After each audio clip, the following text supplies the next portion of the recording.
Hello guys, నేనైతే ఈరోజు మీ ముందుకి ఒక మంచి టేస్టీ రెసిపీతో వచ్చేసాను. కర్బూజా ఐస్ క్రీమ్ ఎండల్లో చల్లగా ఉంటుంది కాబట్టి కర్బూజా ఐస్ క్రీమ్ చేద్దాం అనుకుంటున్నాను గైస్. దీనికోసం నేనైతే 2 కర్బూజాలను తీసుకున్నాను. అందులో ఉన్న విత్తనాలన్నీ సపరేట్ చేసేసుకొని స్పూన్ సహాయంతో నేనైతే అందులో ఉన్న ఆ కర్బూజా కాయ మొత్తాన్ని నేనైతే తీసి ఒక మిక్సీ జార్లోకి వేసుకున్నాను ఫ్రెండ్స్.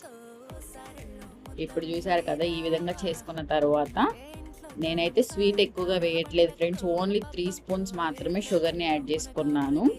అండ్ అందులోకి ఒక గ్లాస్ పాలను అయితే యాడ్ చేసుకున్నాను. అండ్ ఇలాచీ కూడా యాడ్ చేసుకున్నాను. ఇప్పుడు నేను 3 ఇలాచీ తీసుకున్నాను. ఇప్పుడైతే మిక్సీ వేసేసుకుందాం. ఈ విధంగా మిక్సీ ప్రిపేర్ అయిన తర్వాత మనం ముందుగా పెట్టుకున్నాం కర్బూజా వాటిలోకి అయితే మనం స్టోర్ చేసేసుకుందాం. ఇలా వేసి పోసుకున్న తర్వాత దానిపైన నేనైతే జీడిపప్పుల్ని పలుకులుగా చేసుకొని వేసేసుకున్నాను ఫ్రెండ్స్.